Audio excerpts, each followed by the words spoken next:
ನಮಸ್ಕಾರ ವೀಕ್ಷಕರೇ, ನಿಮಗೆಲ್ಲ ತಿಳಿದಿರುವಂತೆ ಕಳೆದ ಸುಮಾರು 18 ತಿಂಗಳಿನಿಂದ ವಿಶ್ವಾದ್ಯಂತ ಎಲ್ಲ ಕಡೆ ಈ ಕೋವಿಡ್-19 ಅನ್ನುವಂಥ ಮಹಾಮಾರಿ ಅಂದರೆ ಈ ಸಾಂಕ್ರಾಮಿಕ ರೋಗ ಹಲವಾರು ದೇಶಗಳನ್ನು ಜನರನ್ನು ಕಾಡಿ ಆರ್ಥಿಕವಾಗಿ ಮತ್ತು ಆರೋಗ್ಯ ದೃಷ್ಟಿಯಿಂದ ಸಾಮಾಜಿಕವಾಗಿ ಹೀಗ ವಿವಿಧ ರಂಗಗಳಲ್ಲಿ ಅದು ಬಾಧೆಯನ್ನು ಉಂಟು ಮಾಡಿ ಜನರನ್ನು ಗೋಳು ಹಾಕ್ಕೊಂಡಿದೆ.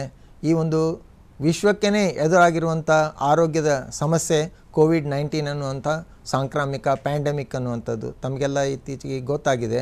ಇದರ ಬಗ್ಗೆ ಯಾವ್ಯಾವ ಕಾಂಪ್ಲಿಕೇಶನ್ಸ್ ಉಂಟಾಗ್ತವೆ, ಯಾವ ರೀತಿ ಇದರ ಒಂದು ದುಷ್ಪರಿಣಾಮಗಳು, ಕೋವಿಡ್ನಿಂದ ಪಾರಾಗಿ ಹೊರಗೆ ಬಂದರೂ ಕೂಡ ನಾನು ಪೂರ್ತಿ ಆರಾಮಾದೆ ಅಂತ ನಿಶ್ಚಯಿಸಿರು ಬಿಟ್ಟು ನಾವು ನಿರ್ಲಕ್ಷ್ಯದಿಂದ ಇರಲಿಕ್ಕೆ ಆಗೋದಿಲ್ಲ. ಯಾವ್ಯಾವ ಪೋಸ್ಟ್ ಕೋವಿಡ್ ಕಾಂಪ್ಲಿಕೇಶನ್ಸ್ ಉಂಟಾಗಬಹುದು, ಅದರಿಂದ ಯಾವ ರೀತಿ ನಾವು ಎಚ್ಚರದಿಂದ ಇರಬೇಕು, ಮತ್ತು ಈ ಕೋವಿಡ್-19 ಆಗಲಿ ಅಥವಾ ಡೆಂಗ್ಯೂ ಆಗಲಿ ಇಂಥ ಸಾಂಕ್ರಾಮಿಕ ರೋಗಗಳಿಂದ ನಾವು ಎಚ್ಚರದಿಂದ ಇರಬೇಕು, ಪ್ರತಿಬಂಧಕ ಕ್ರಮಗಳನ್ನು ಕೈಗೊಳ್ಳಬೇಕಂದ್ರೆ ಯಾವ ರೀತಿ ಅವುಗಳನ್ನು ನಾವು ಕೈಗೊಳ್ಳಬೇಕು. ಮತ್ತು ಇದರಲ್ಲಿ ಹೋಮಿಯೋಪತಿ ಎನ್ನುವ ಒಂದು ನೂತನ ವೈದ್ಯಕೀಯ ಶಾಸ್ತ್ರ ಇದೆ. ಅಲೋಪತಿ ನಂತರ ಅತಿ ಹೆಚ್ಚು ಜನಪ್ರಿಯವಾಗಿರುವಂಥ ಚಿಕಿತ್ಸಾ ಶಾಸ್ತ್ರ ಪದ್ಧತಿ ಅಂದರೆ ಹೋಮಿಯೋಪತಿ. ಸೊ ಹೋಮಿಯೋಪತಿ ತಜ್ಞರಾಗಿರುವ ಡಾಕ್ಟರ್ ಸುರೇಂದ್ರ ಸಿದ್ದಾಪುರ್ಕರ್ ಅವರು ದೂರದರ್ಶನ ಕೇಂದ್ರಕ್ಕೆ ಆಗಮಿಸಿದ್ದಾರೆ. ಕಳೆದ ಸುಮಾರು 30 ವರ್ಷಕ್ಕೂ ಹೆಚ್ಚಿನ ಕಾಲಗಳವರೆಗೆ ಅವರು ವೈದ್ಯಕೀಯ ಕ್ಷೇತ್ರದಲ್ಲಿ ಅನುಭವವನ್ನು ಪಡೆದಂಥವರು ಮತ್ತು ಜನಪರವಾದಂಥ ಕಾಳಜಿಯನ್ನು ಹೊಂದಿರುವವರು. ಅವರನ್ನು ತಮ್ಮೆಲ್ಲರ ಪರವಾಗಿ, ದೂರದರ್ಶನ ಪರವಾಗಿ, ವೈಯಕ್ತಿಕವಾಗಿ ಕೂಡ ನಾನು ಈ ದೂರದರ್ಶನ ಕೇಂದ್ರಕ್ಕೆ ಸ್ಟುಡಿಯೋಕ್ಕೆ ಸ್ವಾಗತಿಸ್ತೇನೆ. ನಮಸ್ಕಾರ ಸರ್. ನಮಸ್ಕಾರ ಸರ್. ತಮಗೆಲ್ಲ ಗೊತ್ತೇ ಇದೆ, ಕಳೆದ ಸುಮಾರು 1.5 ವರ್ಷಕ್ಕೂ ಮೇಲ್ಪಟ್ಟು ವಿಶ್ವಾದ್ಯಂತ ಈ ಕೋವಿಡ್-19 ಅನ್ನುವಂಥ ಸಾಂಕ್ರಾಮಿಕ ರೋಗ ಏನು ಹರಡ್ತಾ ಇದೆ, ಒಬ್ಬರಿಂದೊಬ್ಬರಿಗೆ ಸಾಮಾಜಿಕವಾಗಿ ಎಲ್ಲ ಎಷ್ಟೊಂದು ತೊಂದರೆಯನ್ನು ಕೊಡ್ತಾ, ಆರ್ಥಿಕವಾಗಿ ಆರೋಗ್ಯ ದೃಷ್ಟಿಯಿಂದ ಇಷ್ಟೊಂದು ವ್ಯಾಪಕವಾಗಿ ಜನರನ್ನು ಬಾಧಿಸ್ತಾ ಇದೆ.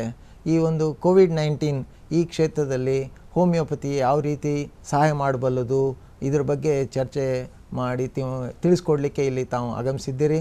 ಸರ್, ಇದು ಕೋವಿಡ್-19 ಇದರ ಒಂದು ಸಮಸ್ಯೆ ಗಾಂಭೀರ್ಯ ಏನು, ಎಷ್ಟು ಮಟ್ಟಿಗೆ ಇದು ಬಾಧಿಸ್ತಾ ಇದೆ, ಸ್ವಲ್ಪ ಸಂಕ್ಷಿಪ್ತದಲ್ಲಿ ಹೇಳ್ತೀರಾ ಸರ್?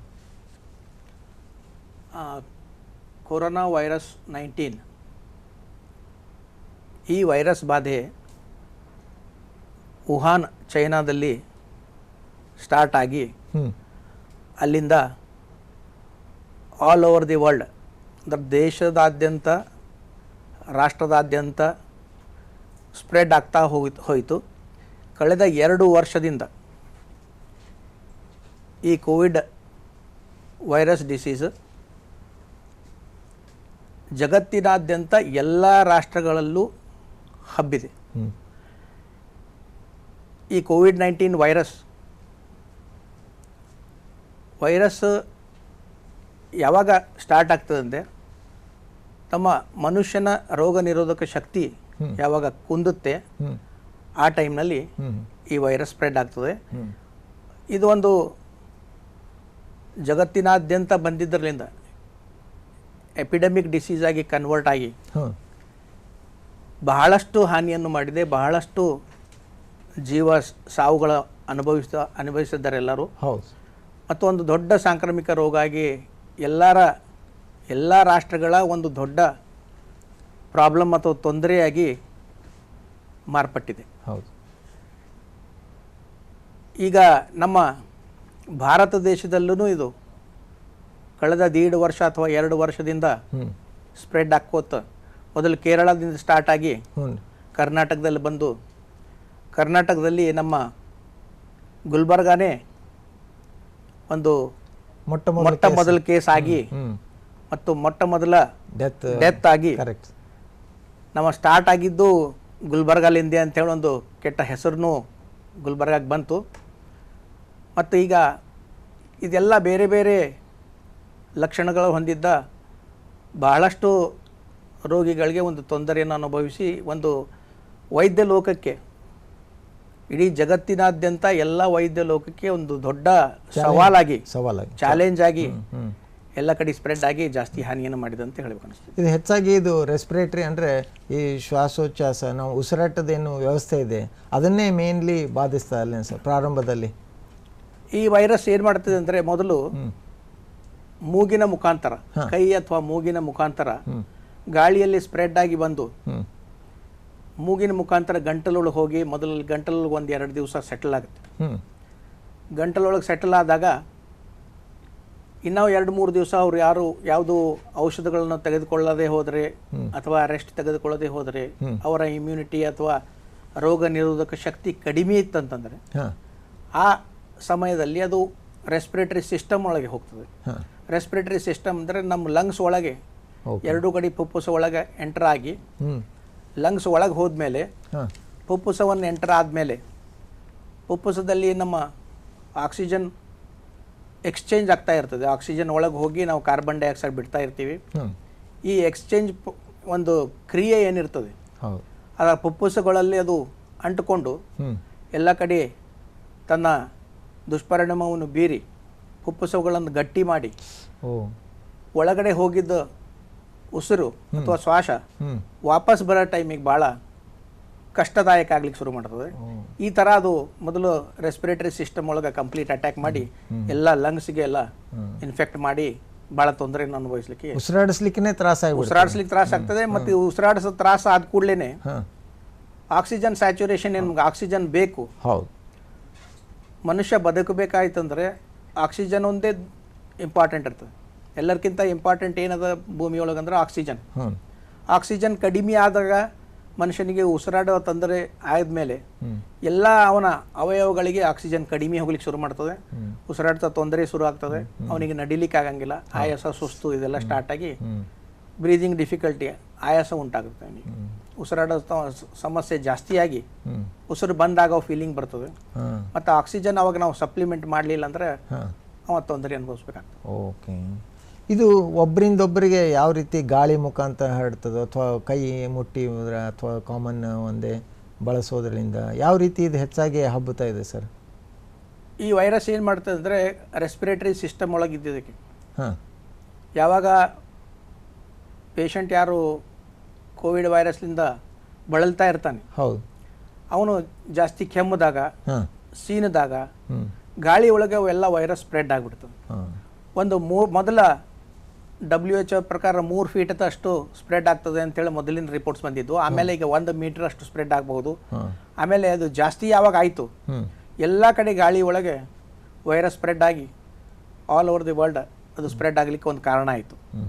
ಈ ಗಾಳಿ ಒಳಗೆ ಬಂದಿದ್ದಕ್ಕೆ ಯಾವೇ ಮನುಷ್ಯ ಅದ್ರ ಕಾಂಟ್ಯಾಕ್ಟ್ನಾಗ ಬರ್ತಾನೆ ಅವರೆಲ್ಲ ರೆಸ್ಪಿರೇಟರಿ ಸಿಸ್ಟಮ್ ಒಳಗೆ ಆ ವೈರಸ್ ಎಂಟರ್ ಆಗ್ತದೆ. ಮೂಗಿನ ಥ್ರೂ ಅಥವಾ ನಾವು ಎಲ್ಲಿ ವೈರಸ್ ಬಿದ್ದಿರ್ತದೆ ಅಥವಾ ಕೈ ಮುಟ್ಟೋದಾಗಲಿ, ಕೈ ಶೇಕ್ ಮಾಡೋದಾಗಲಿ, ಭೇಟಿ ಆಗೋದಾಗಲಿ, ಒಬ್ಬರು ಜೋಡಿ ಮಾತಾಡ್ಕೋತ ಕೂಡೋದಾಗಲಿ, ಈ ಥರ ಎಲ್ಲದರಿಂದ ಅದು ಸ್ಪ್ರೆಡ್ ಆಗಿ ಒಳಗೆ ಎಂಟರ್ ಆಗ್ತದೆ. ಈ ಥರ ಅದು ಭೂಮಿಯೊಳಗೆ ಸ್ಪ್ರೆಡ್ ಆಗಿದೆ. ಹೌದು. ಮೊದಲೇನಿತ್ತು ಏನಪ್ಪ ಇವನು ನೆಗಡಿ ಬಂತದ, ಕೆಮ್ಮು ಬರ್ಲಿಕ್ಕತ್ತದ, ಸೀನ್ ಮಾಡ್ಲಿಕ್ಕತ್ತದ ಅಂದ್ರೆ ಜನ ಇವ್ರಿಗೆ ಇರ್ಬೋದಪ್ಪ ಅಂತ ದೂರ ಕಾಯ್ಕೋತಿದ್ರು. ಆದರೆ ಆಮೇಲೆ ಗೊತ್ತಾಯ್ತಿದ್ದು ಅಸಿಂಪ್ಟಮೆಟಿಕ್ ಕೂಡ ಕ್ಯಾರಿಯರ್ಸ್ ಇರ್ತಾರೆ. ಅವ್ನಿಗೇನು ಸಿಂಪ್ಟಮ್ಸ್ ಇರೋದಿಲ್ಲ, ಬಟ್ ಅವ್ನು ಕೆಮ್ಮಿದ ಸೀನಿದ್ರೆ ಬೇರೆಯವರಿಗೆ ಹಬ್ಬಿರ್ತಾರೆ, ಅವನಿಗೂ ಗೊತ್ತಿರೋದಿಲ್ಲ. ಈ ಥರ ಇದನ್ನು ಒಂದು ಸ್ವಲ್ಪ ಹೇಳಿ. ಸಿಂಪ್ಟಮ್ಯಾಟಿಕ್ ಪೇಷಂಟ್ಸ್ ಏನಿರ್ತಂದ್ರೆ ಅವ್ರಿಗೆ ಯಾವುದೋ ರೋಗ ಲಕ್ಷಣಗಳು ಕಂಡು ಬರಂಗಿಲ್ಲ. ಹಾಂ ವೈರಸ್ ಮೂಗಿನೊಳಗೆ ಎಂಟರ್ ಆಗಿ ಗಂಟಲೊಳಗೆ ಇರ್ತದೆ, ರೆಸ್ಪಿರೇಟರಿ ಸಿಸ್ಟಮ್ ಒಳಗೆ ಇರ್ತದೆ, ಅವನು ಕೆಮ್ತಿರ್ತಾನೆ. ಜಾಸ್ತಿ ಅವನಿಗೆ ಲಕ್ಷಣಗಳು ಕಂಡು ಬರಂಗಿಲ್ಲ. ಯಾಕಂದ್ರೆ ಯಾರನ್ನು ರೋಗಿಗಳೇನು ಮಾಡ್ತಾರೆ ಅಂದರೆ ತಮಗೇನಾದರೂ ಜ್ವರ ಬಂದರೆ ಅಥವಾ ಕೆಮ್ಮು ಜಾಸ್ತಿ ಆದಾಗ ಅಥವಾ ಜಾಸ್ತಿ ಸುಸ್ತಾದಾಗ ಮಾತ್ರ ತಮ್ಮ ವೈದ್ಯರ ಹತ್ರ ಡಾಕ್ಟರ್ ಹತ್ರ ಹೋಗ್ತಾರೆ. ಹೌದು. ಈ ಏನೂ ಲಕ್ಷಣಗಳು ಇರಲಾರ್ದು, ಯಾಕಂದ್ರೆ ಇದು ನೆಗಡಿ ಇದ್ದಂಗೆ ಇರ್ತದೆ. ಕಾಮನ್ ಕೋಲ್ಡ್ ಏನು ಬರ್ತದೆ ಅದನ್ನು ಸಿಮಿಲರ್ ಟೈಪ್ ಇರ್ತದೆ. ಅಂದರೆ ಇದು ಲಕ್ಷಣಗಳು ಅದರ ಲಕ್ಷಣಗಳು ಕಾಮನ್ ಕೋಲ್ಡ್ ಇದ್ದಂಗೆ ಹೆಂಗೆ ಲಕ್ಷಣ ಬರ್ತಾವೆ ಅದೇ ಥರ ಲಕ್ಷಣ ಬರ್ತವೆ. ಕಾಮನ್ ಕೋಲ್ಡ್ ಬಂದಾಗ ಎಲ್ಲ ಜನರು ಏನು ಮಾಡ್ತಾರೆ ಅಂದರೆ ಇದು 2 ದಿವಸಕ್ಕೆ ಕಡಿಮೆ ಆಗ್ತದೆ, ಇದು ತಂತಾನೇ ಹೋಗೋದು, it is A self limiting ಅಂಥೇಳಿ ಎಲ್ಲರದು ಒಂದು ವಿಚಾರದು. ಈ ಥರ ಇದ್ದಾಗ ಅವರು ಸ್ವಲ್ಪ ನೆಗ್ಲೆಕ್ಟ್ ಮಾಡೋದು ಜಾಸ್ತಿ ಆಗ್ತದೆ. ಅಂದ್ರೆ ತಾತ್ಸಾರ ಮಾಡ್ತಾರೆ. ಈಗ 2 ದಿವಸ ಜ್ವರ ಬಂದಿದೆ, ಈಗ 1 ದಿವ್ಸನಾಗ ನಾ ಯಾಕೆ ತೋರಿಸ್ಬೇಕು, ಅಥವಾ ಇದು ಬರೀ ನೆಗಡಿ ಅದೇ, ಅಥವಾ ತಾವು ಏನಾದ್ರು ಕಾರಣಗಳು ಹುಡುಕೋತಾರೆ. ಇವತ್ತು ನಾನು ಐಸ್ ಕ್ರೀಮ್ ತಿಂದಿದ್ದೆ, ಅಥವಾ ಇವತ್ತೊಂದು ಆಯಿಲಿ ಫುಡ್ಸ್ ಏನಾದ್ರು ತಿಂದಿದ್ದೆ, ಅಥವಾ ಮಳೆಯಲ್ಲಿ ತೋಯಿಸ್ಕೊಂಡಿದ್ದೆ, ಮೊಸರು ತಿಂದಿದ್ದೆ, ಕರ್ದಿದ್ದ ಪದಾರ್ಥ ಈ ಥರ ಏನಾದ್ರು ಈಗ ಸ್ವಲ್ಪ ನೆಗಡಿ ಆಗಿರ್ಬೋದು, ಕೆಮ್ಮು ಬಂದಿರಬಹುದು, ಕೋಲ್ಡ್ ಜಾಸ್ತಿ ತಿಂದಿನ ಅದರಲ್ಲಿ ಬಂದಿರ್ಬೋದು. ಈ ಥರ ತಾವು ಸಮಜಾಯಿಸ್ಕೊಂಡು 2-3 ದಿನ 4ನೇ ದಿನ ಅವರು ಡಾಕ್ಟರ್ ಹತ್ರ ಹೋಗ್ಲಿಕ್ಕೆ ಲೇಟ್ ಮಾಡ್ತಾರೆ. ಈ ಲೇಟ್ ಮಾಡಿದ ಪ್ರೊಸೀಜರ್ ಏನಿರ್ತದೆ ಈಗ ಎಂಡಮಿಕ್ ಡಿಸೀಸ್ ಆದಾಗ ಎಲ್ಲ ಕಡೆ ಸ್ಪ್ರೆಡ್ ಆದಾಗ ಯಾವನು ಜನರು ಇದಕ್ಕೆ ತಾತ್ಸಾರ ಮಾಡಬಾರ್ದು, ನೆಗ್ಲೆಕ್ಟ್ ಮಾಡಬಾರ್ದು. ಕೋಲ್ಡು, ಚಳಿ ಅಥವಾ ಜ್ವರ ಬಂದ ಕೂಡಲೇ ಅಥವಾ ಗಂಟ್ಲು ಬೇನೆ ಆದ ಕೂಡಲೇ ಇಮಿಡಿಯೇಟ್ಲಿ ಅವ್ರ ವೈದ್ಯರ ಹತ್ರ ಹೋಗಿ ಕನ್ಸಲ್ಟ್ ಮಾಡಿ ಅವ್ರು ಪ್ರಿಸ್ಕ್ರೈಬ್ ಮಾಡಿದ ಮೆಡಿಸಿನ್ ಕರೆಕ್ಟ್ ತೊಗೊಂಡು ಈ ಥರ ಮಾಡಿಕೊಂಡ್ರೆ ಆಗಿಂದ ಅವಾಗ ಅದು ಸ್ವಲ್ಪ ರಿಲೀಫ್ ಸಿಗ್ಬಿಡ್ತದೆ. ಅದಕ್ಕಿಂತ ಮುಂದೆ ಹೋಗಿ ಬಿಡುತ್ತೆ ಅಂತಂದ್ರೆ ಅದರ 3ನೇ ದಿವಸ 4ನೇ ದಿವಸ ಆದಮೇಲೆ 5ನೇ 6ನೇ ದಿವಸಕ್ಕೆ ಕೆಮ್ಮು ಅದು ಚಾಲು ಆಗ್ತದೆ. ಕೆಮ್ಮು ಸ್ಟಾರ್ಟ್ ಆದಮೇಲೆ ಅದು ರೆಸ್ಪಿರೇಟರಿ ಸಿಸ್ಟಮ್ ಒಳಗೆ ಸ್ಪ್ರೆಡ್ ಆಗ್ಯದ ಅಂತ ತಿಳ್ಕೊಬೇಕು. ಅದಕ್ಕಿಂತ ಮುಂಚೆ ನಾವು ಅದನ್ನು ಪ್ರಿವೆಂಟ್ ಮಾಡಿದೀವಿ ಅಂದರೆ ಅದಕ್ಕೆ ಹತೋಟಿಯಲ್ಲಿರಲಿಕ್ಕೆ ಅನುಕೂಲ ಆಗ್ತದೆ. ಆಮೇಲೆ ಅದು ಪ್ರಿವೆಂಟಿವ್ ಇಂಜೆಕ್ಷನ್ಗಳನ್ನು 2 ಸರಿ ತಗೊಳ್ಳೋದು ಅದು ರೋಗ ಪ್ರತಿರೋಧಕ ಶಕ್ತಿಯನ್ನು ಹೆಚ್ಚಿಸ್ತದೆ. ವ್ಯಾಕ್ಸಿನೇಷನ್ ಅದು ಒಂದು ಗವರ್ಮೆಂಟ್ ಗೈಡ್ಲೈನ್ಸ್ ಏನು ಮಾಡಿದ್ದಾರೆ, ಗವರ್ಮೆಂಟ್ ಆಫ್ ಇಂಡಿಯಾ ಏನು ಎಲ್ಲ ಕಡೆ ರೋಗ ನಿರೋಧಕ ಶಕ್ತಿಯನ್ನು ಹೆಚ್ಚು ಮಾಡೋ ಸಲುವಾಗಿ ವ್ಯಾಕ್ಸಿನ್ ಏನು ಕೊಡ್ತಾ ಇದ್ದಾರೆ. ಹೌದು. ನಮ್ಮ ಭಾರತ ದೇಶದಿಂದ ನಮ್ಮ ಪ್ರಧಾನಮಂತ್ರಿಯವರು ಎಲ್ಲ ಇದಕ್ಕೆ ಜಾಸ್ತಿ ಒತ್ತು ಕೊಟ್ಟು ಎಲ್ಲ ಕಡೆ ವ್ಯಾಕ್ಸಿನ್ಸ್ಗೆ ಅವೈಲೇಬಿಲಿಟಿ ಮಾಡಿದ್ದಾರೆ. ಮೊದಲು ವಯೋವೃದ್ಧರಲ್ಲಿ ಮೊದಲು ವ್ಯಾಕ್ಸಿನೇಷನ್ ಆಯಿತು. ಆಮೇಲೆ ಫ್ರಂಟ್ ಲೈನ್ ವರ್ಕರ್ಸ್, ಡಾಕ್ಟರ್ಸು ಮತ್ತು ನರ್ಸಸ್, ಫ್ರಂಟ್ ಲೈನ್ ವರ್ಕರ್ಸ್ ಏನು ರೋಗಿಗಳನ್ನು ನೋಡ್ಕೋತಾ ಇದ್ರು ಅವರಿಗೆ ಫಸ್ಟ್ ಎಲ್ಲ ಕೊಟ್ಟ ಮೇಲೆ ವಯಸ್ಸಾದವ್ರಿಗೆ ಕೊಟ್ಟು ಈಗ ಯಂಗ್ ಜನ್ರೇಷನ್ಗೂ 18 ವಯಸ್ಸು ಮೇಲಿದ್ದವರಿಗೆ ಎಲ್ಲರಿಗೂ ಕೊಡ್ತಾ ಇದ್ದಾರೆ. ಅದು ಎಲ್ಲರೂ ಸದುಪಯೋಗ ತಪ್ಪದೆ ಅದನ್ನ ಹಾಕಿಸ್ಕೊಂಡು ತಮ್ಮ ನಿರೋಧಕ ಶಕ್ತಿಯನ್ನು ಹೆಚ್ಚಿಸ್ಕೊಳ್ಳಿ ಮತ್ತು ರೋಗ ನಿರೋಧಕ ಶಕ್ತಿ ಸ್ಪೆಷಲಿ ವೈರಸ್ ಸಲುವಾಗಿ ಈ ಕೋವಿಡ್ ವೈರಸ್ ಸಲುವಾಗಿ ಹೆಚ್ಚಿಸ್ಕೋಬೇಕಂತ. Correct sir. ಇನ್ನೊಂದು ಸರ, ಈಗ ಕೆಮ್ಮಿರ್ತಾರೆ ಅಥವಾ ಸೀನಿರ್ತಾರೆ, ಹತ್ತಿರ 4-6 ಜನ ಒಂದು ಫ್ರೆಂಡ್ಸ್ ಇರ್ತಾರೆ ಅಂತ ತಿಳ್ಕೊಳ್ರಿ. ಆದರೆ 4 ಜನರಿಗೂ ಕೋವಿಡ್ ಬಾಧಿಸೋದಿಲ್ಲ, ಕೆಲವೊಬ್ಬರಿಗೆ ಮಾತ್ರ ಬಾಧಿಸ್ತದೆ. ಇದು ಯಾಕೆ, ಏನು ಸ್ವಲ್ಪ ಇದ್ರ ಬಗ್ಗೆ ವಿವರಣೆ ಕೊಡ್ತೀರಾ ಸರ್? ಈಗ ನಾವು ಪ್ರಪಂಚದಲ್ಲಿ ನೋಡಿದಾಗ ಪ್ರಪಂಚದಲ್ಲಿ ಮುಂದುವರಿದ ರಾಷ್ಟ್ರಗಳು ಅಂತೇಳಿ ನಾವೇನು ಕರಿತೀವಿ. ಹೌದು. ಈಗ UK ಆಗಿರ್ಬೋದು ಅಥವಾ USA ಆಗಿರ್ಬೋದು, ಬ್ರೆಜಿಲ್ ಆಗಿರ್ಬೋದು, ಫ್ರಾನ್ಸ್, ಇಟಲಿ, ಎಲ್ಲ ಕಡೆ ಈ ರೋಗ ಜಾಸ್ತಿ ಜನ ಇದಕ್ಕೆ ಅಟ್ಯಾಕ್ ಆಯಿತು. ಬಹಳಷ್ಟು ಜನ ಇದರಲ್ಲಿಂದ ಬಳದರು, ಬಹಳಷ್ಟು ಜನ ಹಾನಿಯಾದರು, ಬಹಳಷ್ಟು ಜನ ಇದರಲ್ಲಿ ಸಫರ್ ಆಗಿ ಅಷ್ಟು ಅಡ್ವಾನ್ಸ್ಡ್ ಕಂಟ್ರೀಸ್ ಅಂತ ನಾವೇನು ಕರಿತೀವಿ, ಎಲ್ಲಿ medical facility best in the world ಅದ. ಇಟಲಿ ಆಗಲಿ ಅಥವಾ USA ಆಗಲಿ, ಫ್ರಾನ್ಸ್ ಆಗಲಿ, UK ಆಗಲಿ, ಅಂಥ ದೇಶಗಳಲ್ಲೂ ಆ ವೈದ್ಯರಿಗೆ ಒಂದು ತಲೆನೋವಾಗಿ ಈ ಕೋವಿಡ್-19 ಬಾಧಿಸಿದ. ಬಹಳಷ್ಟು ಜನರು ಇದರಲ್ಲಿ ಅಸುನೀಗಿದ್ದಾರೆ. ಅವ್ರಿಗೆ ಕಂಪೇರ್ ಮಾಡಿ ನೋಡಿದರೆ ನಮ್ಮ ಭಾರತ ದೇಶದಲ್ಲಿ 130 ಕೋಟಿಗಿಂತ ಹೆಚ್ಚು ಜನಸಂಖ್ಯೆ ಇದ್ದರೂ 4 ಕೋಟಿ ಜನಸಂಖ್ಯೆಗಳಲ್ಲಿಷ್ಟೇ ಈ ಬಾಧೆ ಬಂದಿದೆ. ಆ ಬಂದಿದ್ದರೊಳಗೂ 98% ರಿಕವರಿ ರೇಟ್ ಇದೆ. ಅಂದರೆ ಯಾವ ಜನ ಕೋವಿಡ್-19 ವೈರಸ್ಗೆ ಎಫೆಕ್ಟ್ ಆಗಿದ್ರು ಅಂಥ ಜನರಲ್ಲೂ ಒಂದು 100 ಜನಸಂಖ್ಯೆ ನಾವು ತೊಗೊಂಡ್ರೆ 98 ಜನರಿಗೆ ಅವ್ರು ರಿಕವರ್ ಆಗಿ ವಾಪಸ್ ಮನೆಗೆ ಬಂದಿದ್ದಾರೆ. ಬರೀ 2%, ಲೆಸ್ ದೆನ್ 2% ಡೆತ್ ರೇಟ್ ನಮ್ಮ ಹತ್ರ ರೆಕಾರ್ಡ್ ಆಗಿದೆ. ಸೊ ಅಂದರೆ ನಾನು ಆಗಲೇ ಕೇಳ್ತಾ ಇದ್ದೆ, ಈಗ ಒಂದು ಗೆಳೆಯನಿಗೇನೋ ಬಂದಿದೆ, 4 ಜನ ಹರಟಿ ಹೊಡ್ಕೋತ ಕೂತು ಎಲ್ಲ ಮಾಡ್ಯಾರ, ಅವ್ನು ಕೆಮ್ಮಿರ್ತಾನೆ, 4 ಮಂದಿಗೂ ಉಳಿದವ್ರಿಗೆ ಬರೋದಿಲ್ಲ, ಅದರಲ್ಲಿ ಯಾರಿಗೂ ಒಬ್ಬರಿಗೆ ಮಾತ್ರ ಬರ್ತದೆ. ಯಾಕೆ ಈ ರೀತಿ ಆಗ್ತದೆ ಸರ್? ಅದೇ ನಾವು ಈಗ ಹೋಮಿಯೋಪತಿಕ್ ಸಿದ್ಧಾಂತನೇ ಇದು. ಅಂದರೆ ಈಚ್ ಇಂಡಿವಿಜುವಲ್ ಅಂದರೆ ಒಬ್ಬ ಮನುಷ್ಯನಲ್ಲಿ ತನ್ನ ರೋಗ ನಿರೋಧಕ ಶಕ್ತಿ ಬೇರೆ ಬೇರೆ ಇರ್ತದೆ. ಒಬ್ಬ ಮನುಷ್ಯನಲ್ಲಿ ರೋಗ ನಿರೋಧಕ ಶಕ್ತಿ ಜಾಸ್ತಿ ಇರ್ಬೋದು, ಇನ್ನೊಬ್ಬ ಮನುಷ್ಯನಲ್ಲಿ ಕಮ್ಮಿ ಇರ್ಬೋದು. ಅದೇ ಒಂದು ಕಾರಣದಿಂದ ಎಲ್ಲರಿಗೂ ಈ ಡಿಸೀಸ್ ಅಟ್ಯಾಕ್ ಆಗಿಲ್ಲ, ಈ ವೈರಸ್ ಎಲ್ಲರಿಗೂ ಅಟ್ಯಾಕ್ ಮಾಡ್ಲಿಕ್ಕೆ ಆಗಿಲ್ಲ. ಆ ಸೋಂಕು ಎಲ್ಲರಿಗೂ ಹೋದ್ರೂ ಸೆಲ್ಫ್ ಅಂದ್ರೆ ಇಮ್ಯುನಿಟಿ ಅವನ ಹತ್ರ ಜಾಸ್ತಿ ಇತ್ತು ಅಥವಾ ರೋಗ ನಿರೋಧಕ ಶಕ್ತಿ ಅವನ ಹತ್ರ ಜಾಸ್ತಿ ಇದ್ದಾಗ ಆ ರೋಗ ಅಷ್ಟು ಪರಿಣಾಮಕಾರಿಯಾಗಿ ಅವನಿಗೆ ಎಫೆಕ್ಟ್ ಮಾಡಲ್ಲ. ಒಂದು ಮಿನಿಮಮ್ ಸಿಂಪ್ಟಮ್ಸ್ ಬಂದು ಕೆಲವೊಂದು ಲಕ್ಷಣಗಳನ್ನು ಅಥವಾ ಸರ್ದಿ ಆಗ್ಬೋದು ಅಥವಾ ಕೋಲ್ಡ್ ಆಗ್ಬೋದು ಅಥವಾ ಕೆಲವೊಂದು ಸ್ವಲ್ಪ ಕೆಮ್ಮು ಬರ್ಬೋದು, ಆ ರೀತಿ ಅಷ್ಟರ ಮೇಲೆ ಹೋಗ್ಬಿಡ್ತದೆ.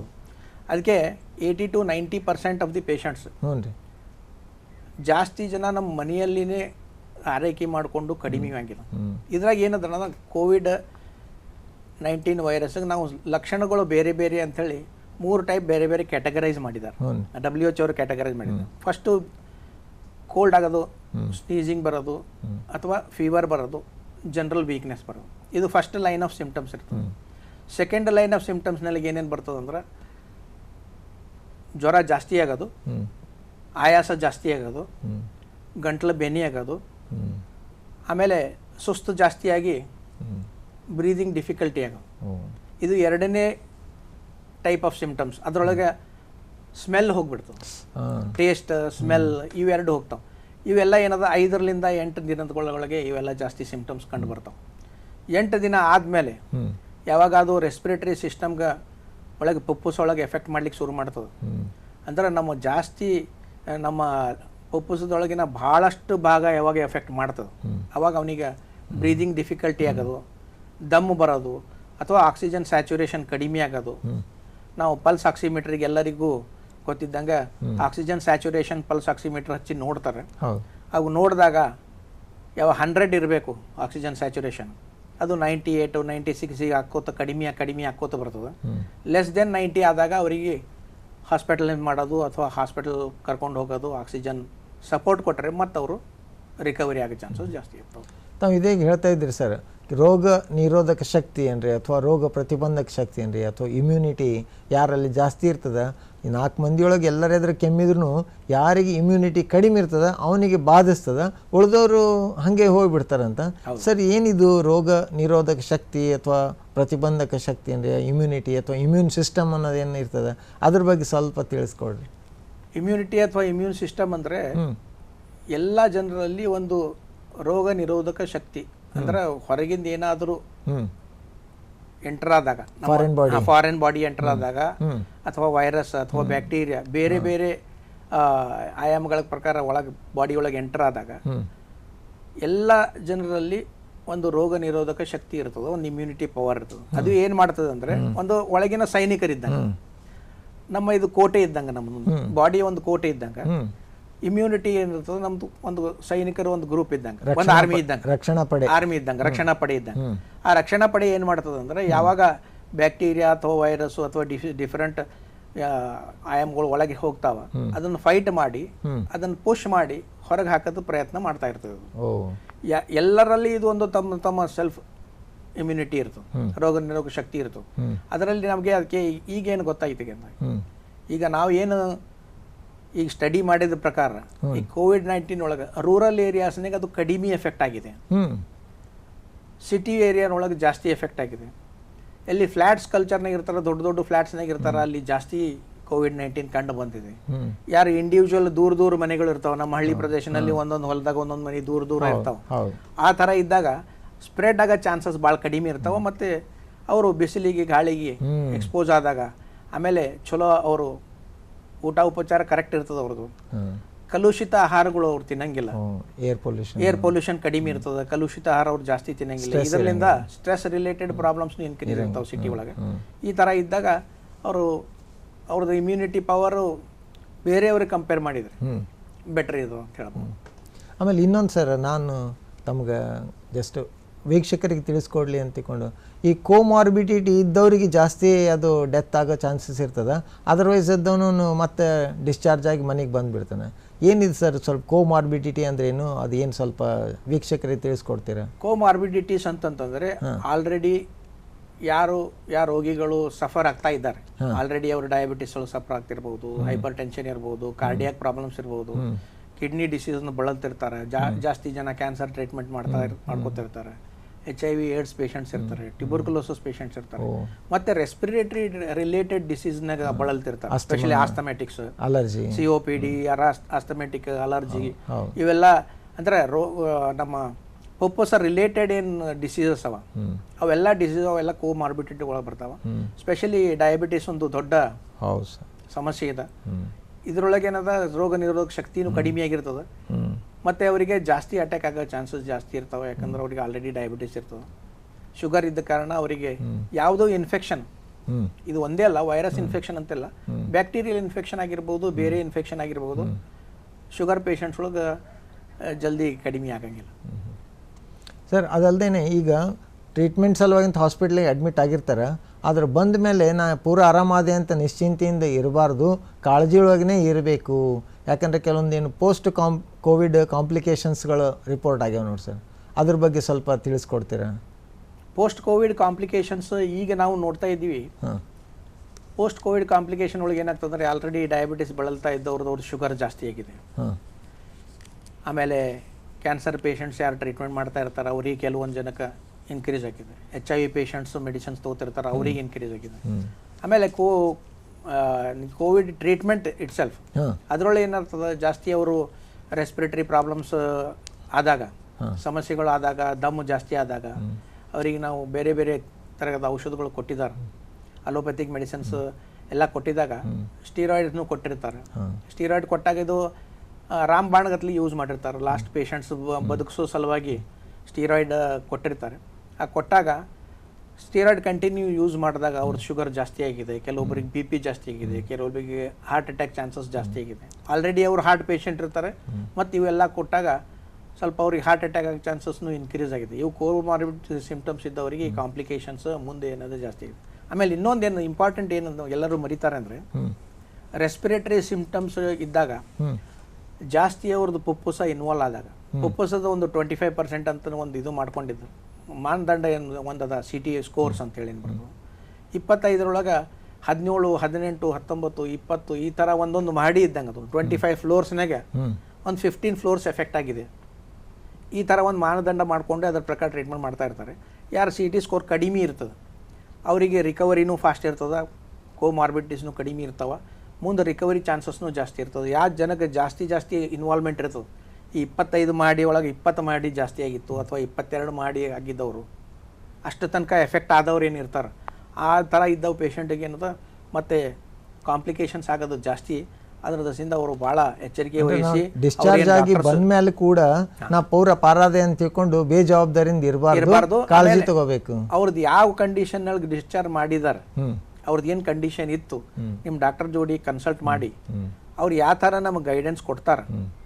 ಅಂದರೆ ಯಾವ ಥರ ಇರಬೇಕು, ಯಾವ ಥರ ರೆಸ್ಪಿರೇಟರಿ ನಿಮ್ಗೆ ಪ್ರಾಬ್ಲಮ್ಸ್ ಇದ್ದವ್ರಿಗೆ ಹೆಂಗೆ ರೆಸ್ಪಿರೇಟರಿ ಎಕ್ಸಸೈಸ್ ಹೆಂಗೆ ಮಾಡಬೇಕು, ಯಾವ ಥರ ಆಹಾರ ತಿನ್ನಬೇಕು, ಯಾವ್ದು ಆಹಾರ ಬಿಡಬೇಕು, ಇವೆಲ್ಲ ಏನಾದ್ರು ಕರೆಕ್ಟ್ ಅವ್ರು ಫಾಲೋ ಮಾಡಿದ್ರಂದ್ರೆ ಒಂದು 4-6 ತಿಂಗಳೊಳಗೆ ಎಲ್ಲ ಕಂಪ್ಲೀಟ್ಲಿ ಜೀವನ ಶೈಲಿ ಕಂಪ್ಲೀಟ್ಲಿ ಸುಧಾರಿಸ್ಕೋಬೇಕು ಅವ್ರು.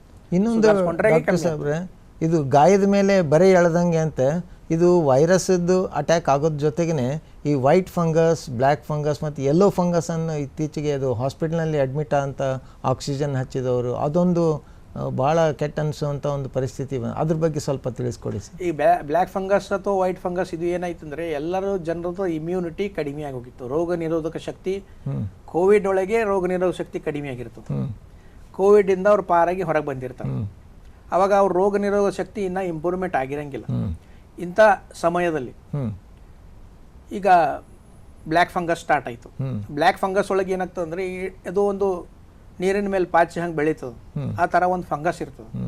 ಫಂಗಸ್ ಸ್ಪೆಷಲಿ ರೆಸ್ಪಿರೇಟರಿ ಟ್ರ್ಯಾಕ್ಟ್ ಒಳಗೆ, ಹಲ್ಲಿನ ಸಂಧಿ ಒಳಗೆ ಈ ಥರ ಒಂದು ಗ್ರೋತ್ ಆಗಿ ಈಗ ಶುಗರ್ ಹೆಚ್ಚಾಗಿದ್ರಲಿಂದ ಸ್ಪೆಷಲಿ ಅದು ಜಾಸ್ತಿ ನಾವು ಡಯಾಬಿಟಿಸ್ ಪೇಷಂಟ್ ಒಳಗೆ ನೋಡಿದ್ದೀವಿ. ಡಯಾಬಿಟಿಸ್ ಪೇಷಂಟ್ ಒಳಗೆ ಇದು ಇನ್ಕ್ರೀಸ್ ಆಗ್ತದೆ, ಯಾಕಂದ್ರೆ ಅವ್ರಿಗೆ ಇನ್ಫೆಕ್ಷನ್ ಜಲ್ದಿ ಕಂಟ್ರೋಲ್ ಆಗಂಗಿಲ್ಲ. ಆ ಕಂಟ್ರೋಲ್ ಆಗ್ಲಾರದ ಕಾರಣ ಬ್ಲ್ಯಾಕ್ ಫಂಗಸ್ ಎಲ್ಲರಿಗೆ ಇನ್ಕ್ರೀಸ್ ಆಗಿ ಆ ಫಂಗಸ್ ಇಷ್ಟು ಜಲ್ದಿ ಗ್ರೋತ್ ಆಗ್ತದೆ ಅಂದರೆ ರೆಸ್ಪಿರೇಟರಿ ಸಿಂಪ್ಟಮ್ಸ್ ಬಾಯಿ ಒಳಗಿಂದ ಇನ್ಕ್ರೀಸ್ ಆಕೋತ ಹೋಗಿ ಹಲ್ಲಿಂದ ಅವ್ರಿಗೆ ಸೈನಸಸ್ ಜೋಡಿ ಹೋಗಿ ಕಣ್ಣಲ್ಲಿ ಹೋಗಿ ಆಮೇಲೆ ಬ್ರೈನ್ ತನಕ ಮುಟ್ಟೋ ಚಾನ್ಸಸ್ ಇರ್ತದೆ. ಈ ಥರ ಕಾಂಪ್ಲಿಕೇಶನ್ ಆಗಿ ಭಾಳಷ್ಟು ಜನ ಅದರೊಳಗೆ ಬೆಳೆದಿದ್ದಾರೆ.